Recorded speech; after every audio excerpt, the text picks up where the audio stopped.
Dear students, welcome back. ये part 3 है Indian logic या कह लीजिए लॉजिकल रीजनिंग का। लेकिन इंडियन लॉजिक इसलिए नाम दिया है कि काफी ज्यादा फोकस इंडियन लॉजिक पे है। वैसे ये पार्ट ऑफ सिलेबस है। आप यदि इस सीरीज को फॉलो कर रहे हैं तो आपको पता होगा कि ये क्या प्रयास है। जी हां, ये प्रयास है कि बिना किताब पढ़े क्या पेपर 1 को सॉल्व किया जा सकता है। इस सीरीज में ये शायद मेरा 11वां या 12वां वीडियो है। डिफरेंट थीम पे 3 या 4 वीडियो मैंने निकाले हैं।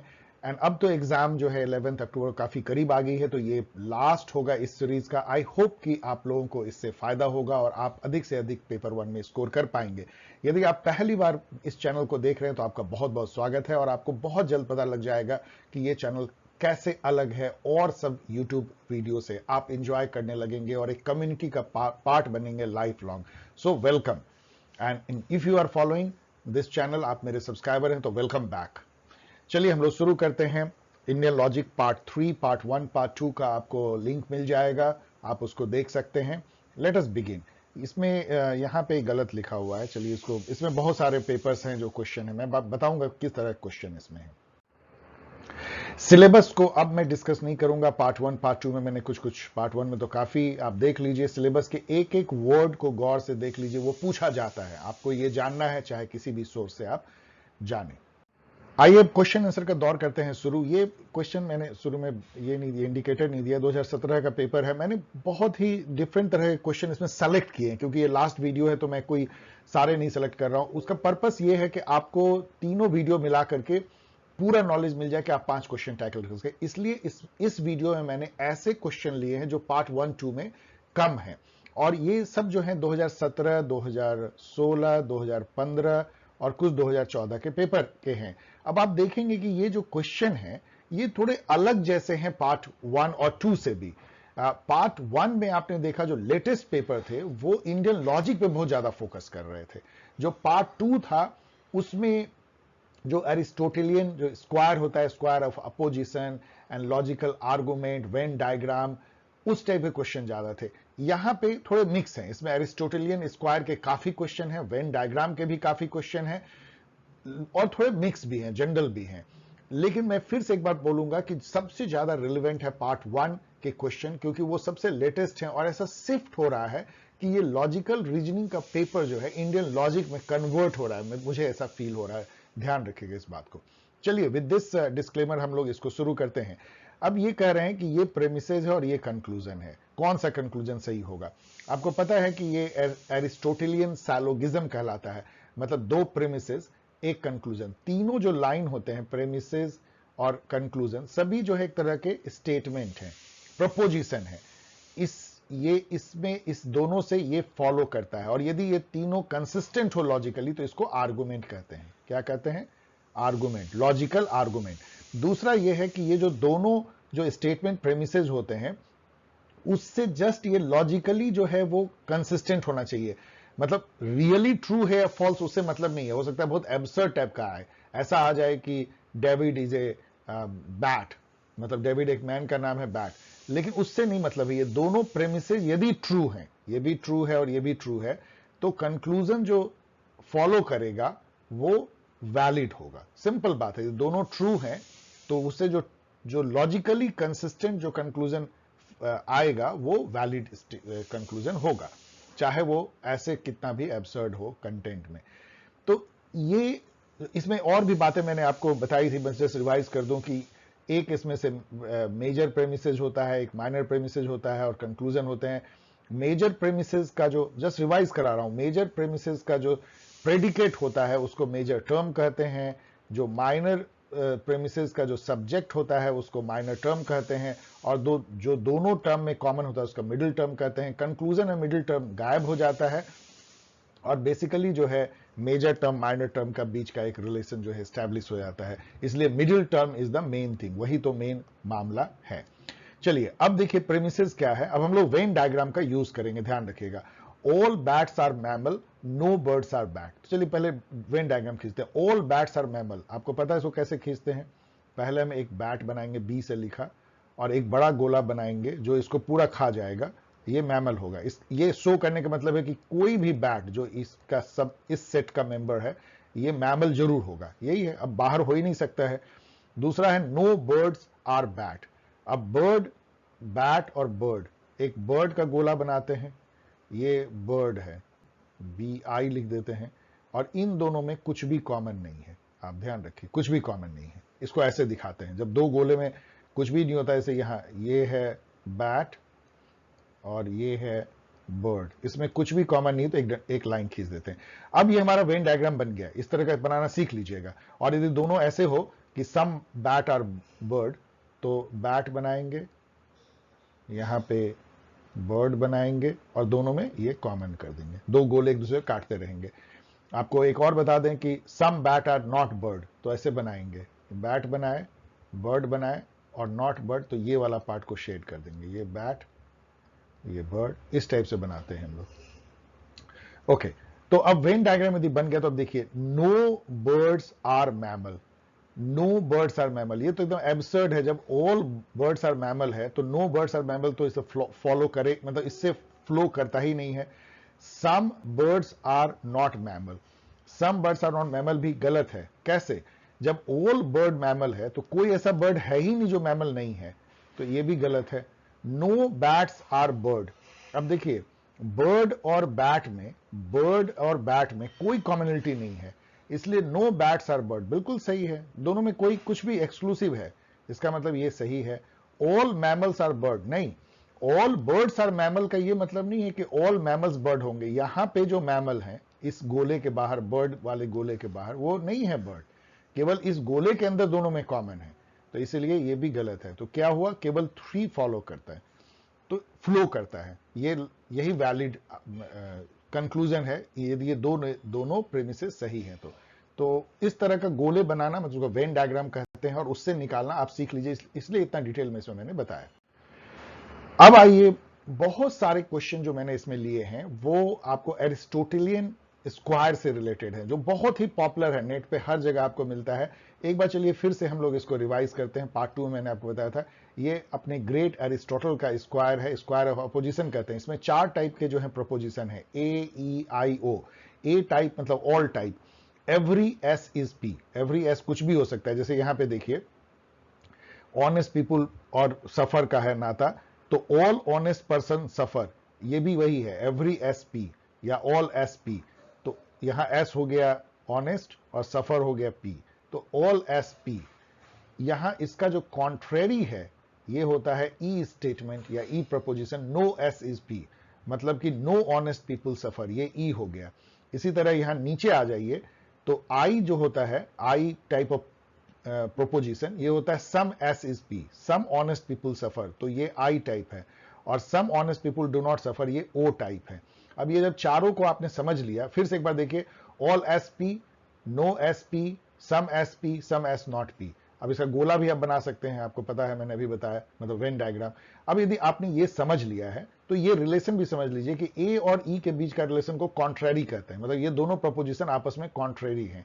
कॉन्ट्रेरी का जो क्वालिटी है, फीचर है, कि दोनों स्टेटमेंट जो है एक साथ कभी ट्रू नहीं हो सकते हैं। कभी होगा क्या, देखिए, all honest person suffer and no honest person सफर, ये दोनों एक साथ कभी सही नहीं हो सकता। यदि एक सही है तो दूसरा फॉल्स होगा, तो ये एक साथ सही, लेकिन दोनों एक साथ फॉल्स हो सकते हैं। गौर कीजिए, दोनों एक साथ फॉल्स हो सकते हैं। जैसे मान लीजिए कि सम पीपुल आर ऑनेस्ट, यदि ये स्टेटमेंट सही है, सम पीपुल आर ऑनेस्ट, तो ये भी फॉल्स है कि नो ऑनेस्ट पीपुल, सॉरी ऐसे कहिए, सम ऑनेस्ट पीपुल सफर, तो ये भी फॉल्स है, नो ऑनेस्ट पीपुल सफर। और ये भी फॉल्स है, all honest person suffer, because some honest person suffer का मतलब ये है कि some honest person suffer, some honest person do not suffer, ये वाला दोनों सही है। तो ये दोनों एक साथ फॉल्स हो जाएगा।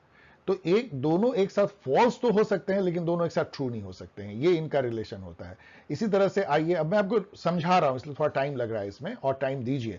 अब ये रिलेशन देखिए कैसा है, सब अल्टर्न रिलेशन, ये दो होता है, ए और आई के बीच में, ई और ओ के बीच में। ए और आई के बीच में देखिए, एवरी एस इज पी, या यहां ले लीजिए, ऑल ऑनेस्ट पर्सन सफर और सम ऑनेस्ट पर्सन सफर, ये 2 और 4 को देखिए, सम ऑनेस्ट पर्सन सफर, ये देखिएगा कि ये दोनों एक साथ ट्रू हैं। ऑल ऑनेस्ट पर्सन सफर यदि ट्रू है तो सम ऑनेस्ट पर्सन सफर भी ट्रू होगा, एकदम बिल्कुल एकदम सिंपल है। यदि एवरी एस इज पी है तो सम एस तो जरूर ही पी होगा। तो दोनों एक साथ जो है ट्रू हो सकते हैं, और दोनों जो है एक साथ फॉल्स भी हो सकते हैं। ये बड़ा मजेदार है, देखिए दोनों एक साथ फॉल्स हो सकते हैं। सपोज कीजिए कि फैक्ट ये है कि नो एसएसपी, मतलब ये है कि नो ऑनेस्ट पर्सन सफर, यदि ये ट्रू है तो ये भी फॉल्स है, उसी टाइम में सेम टाइम में ये भी फॉल्स है और ये भी फॉल्स है, दोनों फॉल्स हैं, तो दोनों साथ फॉल्स भी हो सकते हैं। सब अल्टर्न में रट लीजिए, इसलिए मैंने ब्लू से दिया है, both can be true same time, both can be false same time. अब आइए सब कंट्रेरी, यहां पे आई और ओ के बीच में, इसमें क्या होता है, same S is some S is P, मतलब some honest people suffer, some honest people do not suffer. ये दोनों एक तरह कंप्लीमेंट्री है, इसलिए दोनों जो है ट्रू एक साथ हो सकते हैं। यदि सम ऑनेस्ट पीपल सफर तो सम विल नॉट सफर, इसलिए दोनों एक साथ ट्रू हो सकते हैं, लेकिन दोनों एक साथ फॉल्स नहीं हो सकते हैं। एक जैसे ही फॉल्स होगा ना, दूसरा ट्रू हो जाएगा। इसको आप फॉल्स कीजिए, ये ट्रू, इसको फॉल्स कीजिए, ये ट्रू, इसलिए ये कभी एक साथ फॉल्स नहीं हो सकते हैं। अब आइए कंट्राडिक्टरी। कंट्राडिक्टरी जो है डायगोनल रिलेशन होता है, ए ओ के बीच में, ई आई के बीच में। ए ओ का देखिए, यदि ऑल एस इज पी, मतलब ऑल ऑनेस्ट पर्सन सफर, और यहां है some honest people do not suffer, ये कंट्राडिक्टरी है। यदि एक सही होगा ना तो दूसरा गलत हो जाएगा, मतलब एक दोनों एक साथ सही नहीं हो सकते। देखिए ऑल ऑनेस्ट पर्सन सफर, यदि ये स्टेटमेंट सही है तो some honest people do not suffer false हो गया। इसी तरह यदि ये ट्रू है, some honest people do not suffer, तो ये कभी नहीं होगा कि ऑल ऑनेस्ट पर्सन सफर। दोनों एक दूसरे के कॉन्ट्रेरी है, कॉन्ट्राडिक्टरी है। और ये कॉन्ट्राडिक्टरी और कॉन्ट्रेरी में फर्क क्या है, देखिए ये फर्क है। कॉन्ट्रेरी में दोनों एक साथ फॉल्स हो सकते हैं, कंट्राडिक्टरी में दोनों फॉल्स भी नहीं हो सकते हैं। आप सोच के देखिए, यदि एक फॉल्स है, जैसे मान लीजिए कि ये फॉल्स है, ऑल ऑनेस्ट पर्सन सफर, मतलब ए टाइप, इसका मतलब कि not all honest person suffer, it is same as saying कि some honest people do not suffer, same thing है ये। इसका मतलब एक फॉल्स होगा, दूसरा ट्रू हो जाएगा, दूसरा फॉल्स तो दूसरा ट्रू हो जाएगा। दोनों एक साथ फॉल्स भी नहीं हो सकते हैं, ना एक साथ ट्रू एक साथ फॉल्स। इस पूरे को रट लीजिए, ये ब्लू वाला रट लीजिए, केवल एक ही है जिसमें कि दोनों ट्रू भी हो सकते हैं, दोनों फॉल्स भी हो सकते हैं, बाकी में सब कॉम्बिनेशन। और एक और कंट्राडिक्टरी वो जिसमें कि दोनों ही नहीं हो सकते हैं, दोनों ट्रू भी साथ नहीं हो सकते हैं, दोनों फॉल्स भी नहीं हो सकते। ये चीज को मैंने एक बार फिर से आपको रिवाइज करा दिया, पार्ट 2 में किया था। यदि आप ये सब जानते हैं तब देखिए ये सब क्वेश्चन कितना आसान हो जाता है। अब ये कह रहा है, इसमें से पहचानिए कि जो they can be both true but they can not both be false, ऐसे दो स्टेटमेंट को पहचानिए, प्रोपोजिशन को। They can be both be true but they can not both be false. अब ये कैसा है, they can both be true, they can both be true but both cannot be, they cannot be both be false। इसका मतलब है कि एक ही है, वो है सब कंट्रेरी। सब कंट्रेरी क्या होता है, आई और ओ के बीच का, मतलब दोनों proposition. Some S is P, some S is not P. यहां पे कौन सा आ रहा है, इसको मैंने ट्रांसलेट कर दिया। यहां पे देखिए, आपको कई बार इस तरह के स्टेटमेंट को इस फॉर्म में लिखना पड़ेगा। ऑनेस्ट पीपुल नेवर सफर का मतलब है नो ऑनेस्ट पीपुल सफर, इस तरह का आप उसको पैराफ्रेज कर लीजिए। Almost all honest people do suffer का मतलब है कि some honest people suffer. Honest people hardly suffer का को हम लिख सकते हैं some honest people do not suffer, हम इस फॉर्म में लिख रहे हैं। And each and every honest person suffer को हम लिख सकते हैं A type, all honest person suffer. तो हमने इसको जो है ए ओ ई आई में कन्वर्ट कर दिया। ऐसे ही आपको कन्वर्ट सब बहुत में करना पड़ेगा, आसानी से कर सकते हैं।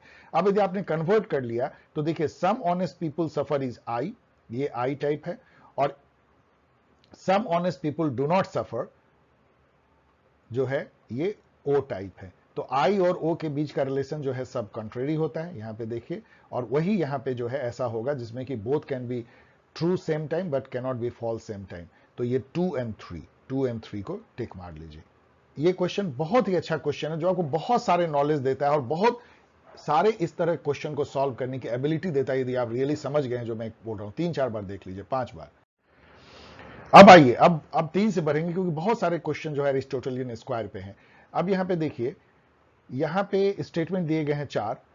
अब है none but the brave wins the race is false. तो पहले जो है, अब हमको ये कहना है कि which of the following statement can be claim to be true, मतलब कंट्राडिक्टरी कौन है। यदि ये फॉल्स है तो दूसरा ट्रू है, इसका मतलब दोनों स्टेटमेंट कंट्राडिक्टरी हैं। None but the brave wins the race, लेकिन ये फॉल्स है ना। तो पहले इसको हमने ट्रांसलेट कर लिया, ए टाइप स्टेटमेंट बना लिया। All person who wins the race are brave, same thing है। None but the brave wins the race को ऐसे हमने, तो अब इसको क्या बना लिया हमने, ए टाइप बना लिया। और इसका कंट्राडिक्टरी क्या होता है, ओ टाइप। ओ टाइप क्या है, some S is not P, तो क्या हो जाएगा, some persons who wins the race are not brave, ये हमने ओ टाइप बना लिया। तो some persons who wins the race are not brave कहां है, some persons who win the race are not brave, तो ये इसका कंट्राडिक्टरी स्टेटमेंट हो गया। आप, आई होप कि आप समझ रहे हैं, यहां पे मैंने दूसरे ढंग से समझाया है। देखिए, आप छोड़ दीजिए इसको, तो आप ऐसे भी समझ सकते हैं, all persons who win the race are brave, इसका फॉल्स है ये, इसका मतलब क्या हुआ, नॉट, अब नॉट लगा दिए, not all person who wins the race are brave, it is same as saying कि some persons who win the race are not brave, दोनों एक ही स्टेटमेंट है, इसलिए किसी भी तरीके से आप निकाल सकते हैं। लेकिन मैं कहूंगा कि इससे निकालिए, कंट्राडिक्टरी से। आप इसको ए टाइप स्टेटमेंट बदल लीजिए, और ए का कंट्राडिक्टरी ओ होता है, सीधा इसको बदल दीजिए। यहां ध्यान रखिएगा ई का भी आई होता है, लेकिन जनरली आपको क्वेश्चन में ए ओ से ज्यादा आपको बनेगा, ज्यादा बनेगा। वैसे ई आई भी जो है कंट्राडिक्टरी होता है। कंट्राडिक्टरी क्या होता है, दोनों ना एक साथ ट्रू हो सकते हैं, ना दोनों एक साथ फॉल्स हो सकते हैं, याद रखिएगा। अब आइए यहां चलते हैं तीसरे क्वेश्चन पे। यहां पे भी सेम अरिस्टोटलियन स्क्वायर पे है। अब ये कह रहा है कि दो इस तरह से रिलेटेड हैं कि they cannot both be true but they can both be false. अब ये किसमें होगा, ये वाला है, subcontrary, both, sorry, they cannot both be true, no, ये कॉन्ट्रेरी है। They both cannot be true but they both can be false together, ये दोनों साथ में फॉल्स हो सकते हैं, कॉन्ट्रेरी है। इसका मतलब हमको ए ई टाइप का स्टेटमेंट खोजना है। अब यहां पे देखिए, every student is attentive, some student attentive, इसको हमने जो है कन्वर्ट कर दिया ए ई आई में। तो हमको केवल कौन करना है, ए और ई को करना है, इसलिए मैंने 1 और 3 को ही किया है। एवरी स्टूडेंट इज अटेंटिव को मैंने लिखा ऑल स्टूडेंट्स आर अटेंटिव, एक ही बात है। और 3 को लिखा स्टूडेंट्स आर नेवर अटेंटिव, मतलब नो स्टूडेंट इज अटेंटिव। सोच के देखिएगा कि यही इसका हो सकता है पैराफ्रेजिंग। अब ये जो है ए है और ये है ई है, तो हमने क्या किया, कॉन्ट्रेरी खोज लिया। ए और ई का रिलेशन कॉन्ट्रेरी होता है, मतलब दोनों एक साथ ट्रू नहीं हो सकते हैं, लेकिन एक साथ फॉल्स हो सकते हैं। तो 1 और 3 जो है वही कॉन्ट्रेरी प्रोपोजिशंस हैं, जो दोनों एक साथ ट्रू कभी नहीं हो सकते, लेकिन एक साथ फॉल्स हो सकते हैं। तो आप देखिए कितने आसानी से हम लोग निकाल सकते हैं, यदि एरिस्टोटेलियन स्क्वायर को हम समझ गए हैं और उसके रिलेशन को समझ गए हैं, तो कितनी आसानी से निकल सकता है। अब आइए जून 2016 के कुछ क्वेश्चन देखते हैं। If the proposition all man are mortal, ये बहुत इंपॉर्टेंट क्वेश्चन है जो बहुत बार पूछा गया है। If the proposition all man are mortal is false, तो इसमें से कौन सा जो है सर्टेनली ट्रू होगा। अब अगेन हमको कंट्राडिक्टरी ढूंढना है। ऑल मैन आर मोर्टल क्या है, ए टाइप स्टेटमेंट है, all S is P, every को ऑल कह सकते हैं, ऑल एस इज पी, तो इसका कॉन्ट्ररी होगा सम एस इज नॉट पी, तो यहां पे सम मैन आर नॉट मॉर्टल, सीधा आप निकाल सकते हैं, एकदम सीधा। इसी तरह ये भी क्वेश्चन है, all farmers are poor, false है, तो कौन ट्रू होगा, इसका मतलब इसका कंट्राडिक्टरी हमको ढूंढना है। ऑल फार्मर्स आर पुअर यदि यहां पे है, तो सम फार्मर्स आर नॉट पुअर जो है, दोनों सेम क्वेश्चन, इसलिए मैंने एक जगह लिया है, दोनों एक ही तरह का क्वेश्चन है। अगेन आपको रिवाइज करने के लिए मैंने यहां पे दे दिया है, आप इसको गौर से रट लीजिए, अब इसमें टाइम हम लोग नहीं लगाएंगे। मतलब सीधा देखिए, जैसे ही आपको ऑल वाला स्टेटमेंट आए, all farmers are poor, all man are mortal, all cat are dog, like किसी भी तरह का, तो उसका जो कंट्राडिक्टरी होता है वो हो जाएगा some S is not P वाला फॉर्मेट में, मतलब some farmers are not poor, some man are not mortal, ये उसको सीधा सीधा कंट्राडिक्ट करता है। अब ध्यान दीजिए कंट्राडिक्टरी क्या होता है, ना तो दोनों एक साथ ट्रू हो सकते हैं, ना दोनों एक साथ फॉल्स हो सकते हैं, एकमात्र ऐसा रिलेशन है। और ये वाला उसी इसका उल्टा है, दोनों एक साथ ट्रू भी हो सकते हैं और दोनों एक साथ फॉल्स भी हो सकते हैं, सब अल्टरनेट। बाकी में एक साथ एक चीज होगा, ये एक साथ जो है ट्रू नहीं हो सकते, कॉन्ट्रेरी, लेकिन दोनों एक साथ फॉल्स हो सकते हैं। एंड सब कॉन्ट्रेरी जो है ट्रू हो सकते हैं एक ही साथ, लेकिन फॉल्स नहीं हो सकते हैं। कॉन्ट्रेरी मतलब हुआ ए ई के बीच का, सब कॉन्ट्रेरी हुआ आई और ओ के बीच का। आई होप कि इसको आप समझ रहे हैं, या नहीं तो 4-5 बार देखिए और याद कर लीजिए। 74 जो है बड़ा ही आसान है, इसलिए जल्दी से हम लोग इसको देख सकते हैं। ये एनालॉजिकल जो है वो एक तरह का रीजनिंग है, और ये इतनी बार पूछता है कि आप एनालॉजिकल ही आपको पूछा जा रहा है। आप देख रहे हैं, to assume that the earth is the only populated world in the infinite space is as absurd as, मतलब comparison, as absurd as to assert that in an entire field of millet only 1 grain will grow. तो comparison है, comparative है, analogical reasoning है, आसान। एक और question आगे आप देखेंगे ऐसा। अब यहां पे देखिए, गिवन आर 2 प्रेमिसेस, 2 प्रेमिसेस दिया गया है और 4 कंक्लूजन है, इसमें से कौन सा कंक्लूजन वैलिड है? आप देखिए, अब अगेन हम लोग जो है वेन डायग्राम बनाएंगे। All religious persons are emotional, तो हम लोगों ने all religious person are emotional है, तो हम लोग एक रिलीजियस पर्सन का छोटा गोला बनाए आर पी करके रिलीजियस पर्सन, और एक बड़ा गोला इमोशनल का बनाए ई। तो अब यही हो गया कि जो भी रिलीजियस पर्सन है वो इस बड़े गोले में समाहित है, इसका मतलब है कि all religious person are emotional. अब दूसरा है Ram is a religious person, इसका मतलब इसके अंदर में एक छोटा सा जो है ये राम है, ओके। तो इसलिए राम जो है रिलीजियस पर्सन भी है, इमोशनल पर्सन भी होगा, क्योंकि ऑल रिलीजियस पर्सन जो है इमोशनल है। अब इसमें से क्या राम इज इमोशनल होगा, क्योंकि राम चूंकि रिलीजियस पर्सन वाले गोले में है और ऑल रिलीजियस पर्सन इमोशनल है, तो राम भी इमोशनल होगा। All emotional people are religious, no, ये जो बड़ा गोला छोटे गोले में थोड़ी घुसा हुआ है। मान लीजिए यहां पे कोई व्यक्ति है, यहां पे एक व्यक्ति है, वो थोड़ी रिलीजियस पर्सन है, ये तो गोले से बाहर है, तो ऑल जितने भी यहां पे हैं वो रिलीजियस पर्सन नहीं, इसलिए नहीं फॉलो करेगा।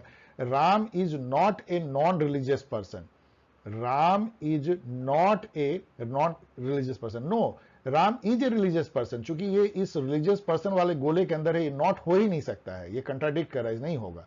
सम religious people are not emotional, नहीं, जब सारे के सारे रिलीजियस पीपुल इमोशनल हैं तो ये हो ही नहीं सकता है कि some religious people are not emotional, इसलिए केवल वन फॉलो कर रहा है, only one. Easy, Venn diagram से आप तुरंत निकाल सकते हैं। अब फिर एरिस्टोटलियन स्क्वायर पे आ गया, लेकिन इसमें थोड़ा सा इन्होंने गलत किया है, गलत ढंग से इन्होंने फ्रेम किया, इसको चैलेंज किया जाना चाहिए होगा, इनवैलिड क्वेश्चन है। कैसे, देखिए, अब ये कह रहे हैं कि two are related in such a way that one is the denial of the other, one is denial of the other मतलब कंट्राडिक्टरी है, तो ए ओ भी कंट्राडिक्ट करता है, ई आई भी करता है, और यहां दोनों हैं एक साथ मौजूद, तो दो आंसर सही होंगे। अब देखिए, ऑल स्टेटमेंट क्या, all women are equal to man, कह सकते हैं ऑल वुमेन आर मैन कह लीजिए, तो इसका कंट्राडिक्टरी क्या होगा, some women are not equal to man. तो ये जो ए और सी है, जो यहां पे है भी, ये तो बिल्कुल सही है कि ये एक दूसरे का कंट्राडिक्टरी है, डिनायल है, लेकिन यहां पे देखिए, no women are equal to man E statement है, और some women are equal to man ये आई है, ये भी कंट्राडिक्टरी है, इसीलिए बी और डी जो है ये भी कंट्राडिक्टरी है, लेकिन बी और डी यहां ऑप्शन में है ही नहीं, इसलिए ये क्वेश्चन जो है मैंने क्वेश्चन मार्क लगाया है, इनवैलिड क्वेश्चन है ये मेरे अनुसार से, वैसे और रिसर्च आप कर सकते हैं। Select the code which is not correct in the context of deductive argument with two premises. आपको पता है कि दो premises होते हैं, एक conclusion होता है, major premises, minor premises, major term, minor term, major term predicate, minor term subject, middle term दोनों में common, और उन दोनों से हम conclusion निकालते हैं। conclusion जो है उसका मायने ये होता है कि यदि दोनों premises true है तो conclusion जो है वो भी true होगा और वो valid होगा।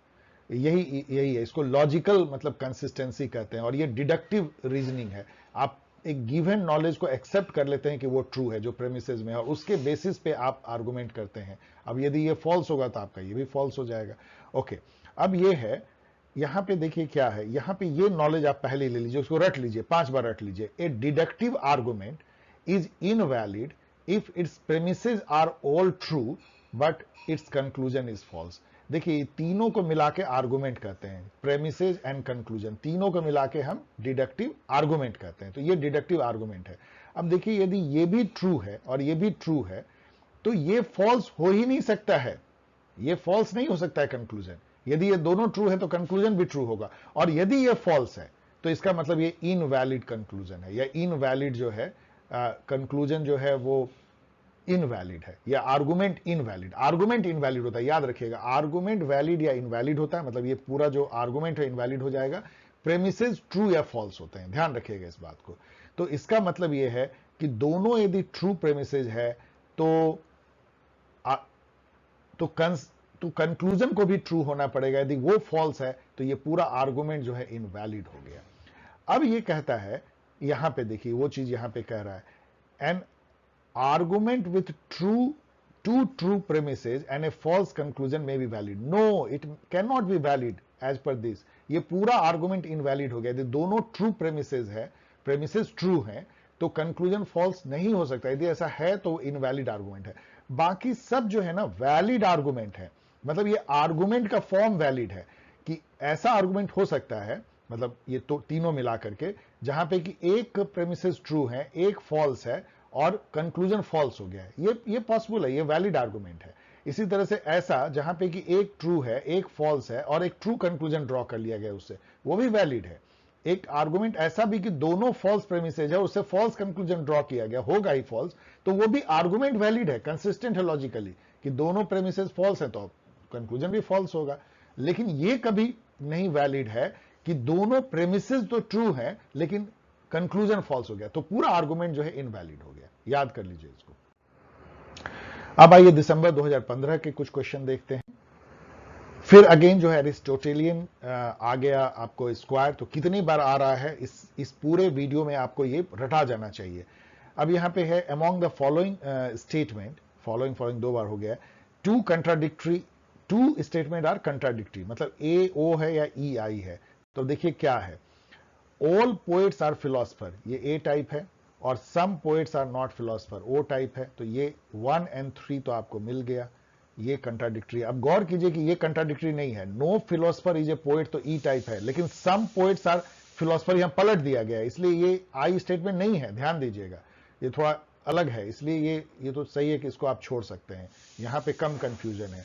1 और 3 इज वेरी वेरी गुड, क्योंकि ए ओ के बीच में है। फिर से एक बार यहां दे दिया है, आप याद कर लीजिए इसको। यहां पे देखिए, consider the statement which is followed by two argument 1 और 2।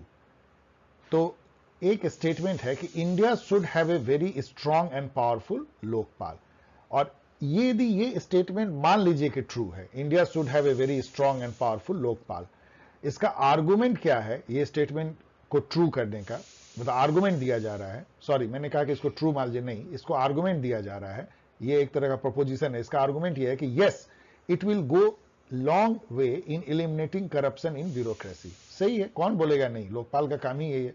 दूसरा है no it will discourage honest officer from making quick decision, ये भी ट्रू है एक तरह से। लेकिन अब जरा सोचिए, यहां स्ट्रांग और वीक आर्गुमेंट की बात हो रही है, दोनों में कौन स्ट्रांग है, क्या दोनों स्ट्रांग है? स्ट्रांग आर्गुमेंट उसको कहते हैं जो एक ऐसा स्टेटमेंट देता है जो प्रोबेबल हो, जिसकी प्रोबेबिलिटी होने की ज्यादा हो। ऑफ कोर्स कोई 100% सही नहीं होगा। वीक आर्गुमेंट उसको कहता है इसका प्रोबेबिलिटी बहुत कम है, नोबडी नोज कि उसकी क्या प्रोबेबिलिटी है, कोई प्रोबेबल है ही नहीं वो। अब यहां देखिए कि यदि लोकपाल होगा तो definitely it will go a long way in eliminating corruption in bureaucracy, मतलब इन ड्यू कोर्स करप्शन कम होगा, ये है, प्रोबेबल है, काफी इसका चांस है कि ऐसा होगा। लेकिन इसका चांस कि ऑनेस्ट ऑफिसर डिस्करेज हो जाएंगे क्विक डिसीजन लेने से, ये बड़ा सोचने की बात है। पहले तो कितने ऑफिसर ऑनेस्ट हैं और कितने ऑफिसर ऑनेस्ट क्विक डिसीजन लेना चाहते हैं, और क्विक डिसीजन लेते हैं तो लोकपाल से कितना वो उनको परेशानी हो जाएगी, ये सब की प्रोबेबिलिटी इसके कंपैरिजन में बहुत कम है। इसीलिए ये वीक आर्गुमेंट है, क्योंकि ये प्रोबेबिलिटी बहुत कम है इसके कंपैरिजन, और ये अच्छा खासा प्रोबेबिलिटी है, इसीलिए स्ट्रांग आर्गुमेंट है। तो हो जाएगा ओनली आर्गुमेंट 1 इज स्ट्रांग। इसको अच्छे से समझ लीजिए, स्ट्रांग एंड वीक आर्गुमेंट। फिर से एक बार, स्ट्रांग आर्गुमेंट वो है जो कि प्रोबेबिलिटी जिसकी है, और जिसकी प्रोबेबिलिटी बहुत कम है या कोई प्रोबेबिलिटी नहीं दे पा रहा है, वो जो है fails to provide probable support to for its conclusion, वो वीक आर्गुमेंट है। अब आइए जून 2015 के क्वेश्चन को देखते हैं। A deductive argument is invalid, again same, एक डिडक्टिव आर्गुमेंट मतलब आप ध्यान दीजिए तीनों प्रपोजिशन को मिला कहते हैं major, minor and conclusion.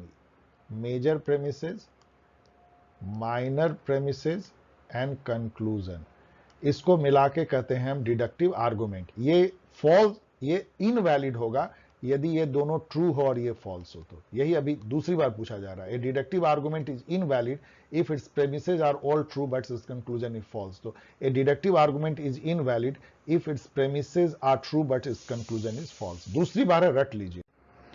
Which of the quotes given below contain only the correct statement? इसमें से कौन कौन करेक्ट है? देखिए ये मैंने क्यों चुना है कि वेन डायग्राम पे ये 3-4 बार पूछा है। Venn diagrams represent the argument graphically, मैंने बताया ना, जैसे इस टाइप का है, ये है ग्राफिकली, इसको आर्गुमेंट को ग्राफिकली दर्शाता है। Venn diagram can enhance our understanding, इसको गोला मारिए अभी। वेन डायग्राम में बी कॉल्ड वैलिड और इनवैलिड, यस, यदि मान लीजिए हम हमको दिया गया कि ऑल पर्सन आर ऑनेस्ट, और ये हमने पर्सन बनाया, ऑनेस्ट बनाया, तो ये तो वैलिड है, लेकिन यदि ऐसा बना देंगे तो ये इनवैलिड हो जाएगा. So it can be valid, invalid, wrong यदि रिप्रेजेंटेशन हो. Venn diagram is clear method of notation, ये तो एक सिंबल ही है ना, सिंबल है, नोटेशन है, और एकदम क्लियर है, इसका रूल बहुत क्लियर है, तो ये भी सही है. तो ये सही क्यों नहीं है? Venn diagram can enhance our understanding. देखिए ये स्टेटमेंट बड़ा वेग है, ये सही भी हो सकता है, नहीं भी हो सकता है, लेकिन वेन डायग्राम सिंपली रिप्रेजेंटेशन है जो आर्गुमेंट में लिखा हुआ है, कोई इसमें नया नॉलेज नहीं मिलता है, इसका जस्ट रिप्रेजेंटेशन है. तो कोई भी रिप्रेजेंटेशन हमारे नॉलेज को, अंडरस्टैंडिंग को बढ़ाता नहीं है, जस्ट उसको जो है उसको क्लियर करता है. तो ठीक है, इन्होंने जो ऑफिशियल आंसर दिया है ठीक है, इसको आप गलत कर सकते हैं, तो ए C D.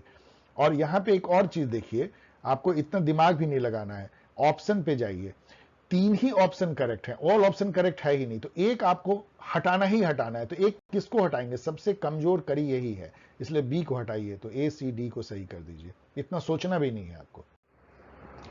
As we want to seek new knowledge of facts about the world, we must rely on which type of reasoning. देखिए यहां पे इंडक्टिव रीजनिंग क्या होता है? पहले आप फैक्ट गैदर करते हैं ऑब्जर्वेशन से, सर्वे से, इंटरव्यू से, उस फैक्ट के बेसिस पे आप कैटेगराइज करते हैं, कंपेयर करते हैं, कुछ पैटर्न ढूंढते हैं, उससे आप एक हाइपोथेसिस जनरेट करते हैं, फिर उसको टेस्ट करते हैं. ये बॉटम अप अप्रोच है, इंडक्टिव.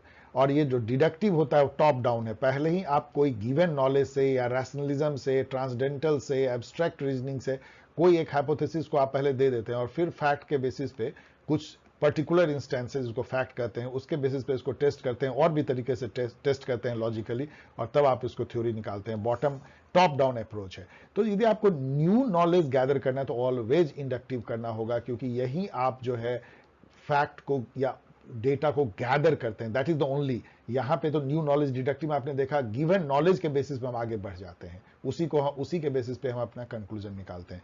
इसलिए इंडक्टिव याद रखिएगा कि न्यू नॉलेज यदि फैक्ट आपको गैदर करना है तो हमको इंडक्टिव रीजनिंग पे जाना पड़ेगा. ये क्वेश्चन जो है बहुत ही आसान है. ये ऑफ कोर्स यदि आप सोशल साइंस के स्टूडेंट हैं, वेन डायग्राम कम जानते हैं तो आपको परेशानी थोड़ी सी हो सकती है. ये बेसिकली क्या कहता है कि ए जो वेन डायग्राम है, ए जो है ऑनेस्ट पीपुल है, ऑनेस्ट लिख दिए, और बी जो है वो सिंसियर पीपुल है, एस सिंसियर, और सी जो है सी क्या है देख लेते हैं, और सी जो है वो पॉलिटिशियंस है, सी पॉलिटिशियंस है, पॉल. अब इसमें जो है कॉमन देख रहे हैं आप क्या है, ये कह रहा है कि कौन सा जो है इसमें से सिंबल रिप्रेजेंट करता है जो class of honest politician who are not sincere. तो ऑनेस्ट पॉलिटिशियन, ऑनेस्ट पॉल, दोनों में कॉमन क्या है? ये वाला पोर्शन देख रहे हैं आप, जिसमें पी और एस आते हैं. तो पी और एस सिंबल दोनों ऐसे हैं जो ऑनेस्ट भी है और पॉलिटिशियन भी है. उसमें से एस ऐसा है जो कि ऑनेस्ट पॉलिटिशियंस तो हैं लेकिन सिंसियर नहीं है. इसका एस का जो है कोई पार्ट जो सिंसियर गोले के से नहीं टकराता, ना ही टच करता है.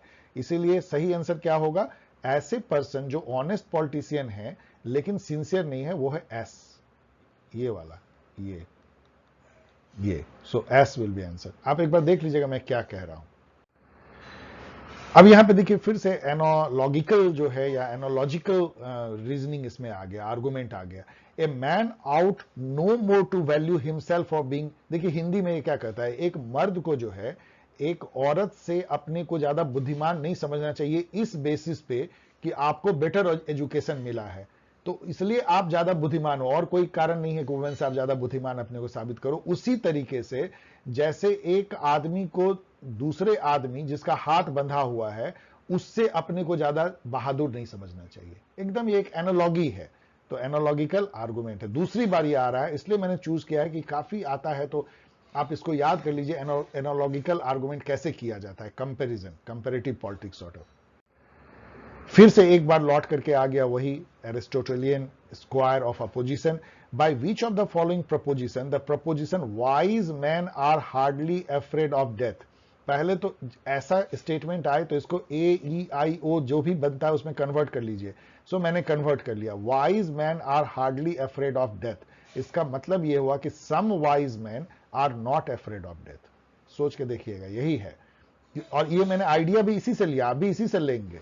सम वाइज मैन इस तरह. तो some wise man are not afraid of death, इसका मायने यही है कि wise man are hardly afraid of death. तो इसका ये जो some wise man are not afraid of death contradiction है, तो ये हो गया ये वाला some S is not P, तो इसका कंट्राडिक्शन क्या होगा, A all S is P, all wise man are afraid of death, तो यहां है all wise man are afraid of death. तो देखिए कैसे क्रैक आसानी से कर सकते हैं आप इस एरिस्टोटेलियन स्क्वायर को देख के, लेकिन थोड़ा सा आपको पैराफ्रेज करना होगा जो क्वेश्चन जो सेंटेंस दिया गया है, ये मैं आपको सिखा रहा हूं। When a group of proposition, one proposition is claimed to follow from the other, that group of proposition is called an argument. वही तो डिडक्टिव आर्गुमेंट है, there are three proposition and इन दोनों से जो है ये फ्लो करता है, तो इसको हम आर्गुमेंट बोलते हैं, deductive argument. So dear student, यहाँ पे ये खत्म होता है। चलिए आपको थैंक्स के साथ ही कुछ बोल देते हैं। So thanks for watching. यदि ये वीडियो पसंद आया तो शेयर करें, सब्सक्राइब करें, कमेंट करें, एंड थैंक यू कि आप लोगों ने मेरे प्रयास को जो है सराहा है। ऑफ कोर्स अभी भी बहुत व्यू तो नहीं है, इसका मतलब कि हजारों ऐसे स्टूडेंट हैं जिनको पता भी नहीं है कि इतना ब्यूटीफुल वे में जो है समझाने के लिए कोई कोशिश कर रहा है, लेकिन ऐसा होता है। यूट्यूब एक ऐसा ही चैनल है या ऐसा ही माध्यम है जिसमें कि लोगों को पता बाद में चलता है। आप देखेंगे कि ये वीडियो 1 साल के अंदर कितना पॉपुलर हो जाएगा, लेकिन अभी जो है आप यदि इसको देख रहे हैं तो आपको बहुत बहुत धन्यवाद। लेकिन मेरी रिक्वेस्ट होगी कि यदि आप चाहते हैं कि और लोग भी इसको देखें तो आप इसको शेयर करें। और आप हमेशा ध्यान रखें डियर स्टूडेंट, ये यदि आप सोचते हैं कि मैंने देख लिया मैं किसी को नहीं बताऊंगा, नॉलेज शेयर करने से बढ़ता है और उसको अपने पास रखने से उसी तरह सड़ता है जैसे कि ठहरा हुआ पानी सड़ जाता है। अजीब टाइप की चीज है नॉलेज, इसलिए मैं नॉलेज शेयर कर रहा हूं। मेरा भी नॉलेज इससे बढ़ रहा है, मैंने भी इंडियन लॉजिक सीखा है। सो प्लीज शेयर करें, सब्सक्राइब करें, कमेंट करें, लाइक करें। इस तरीके से आप इसको जो है मुझसे आप सवाल पूछ सकते हैं, मैं भरसक कोशिश करता हूं। और यदि अभी तक आपने यूजीसी नेट का गाइड नहीं लिया है तो यहाँ पे इंस्टा मोजो पे अवेलेबल है, जरूर ले लें। ये आपको लास्ट मोमेंट में भी कुछ मार्क्स तो आपको बढ़ा देगा जो मेक एंड ब्रेक होगा। So thanks. और बहुत लोगों ने आपने रिक्वेस्ट किया कि लास्ट मिनट प्रिपरेशन के लिए आप वीडियो निकालें। मैं देखूंगा, 2 दिन है, 2 दिन में कुछ कुछ टिप्स, बहुत ज्यादा मेरे दिमाग में तो नहीं क्योंकि बहुत वास्ट है, उसको लास्ट मोमेंट में कुछ कह देने से कोई फायदा होगा नहीं, लेकिन देखते हैं किस ढंग से वीडियो ला सकते हैं। Okay, thanks for watching, bye.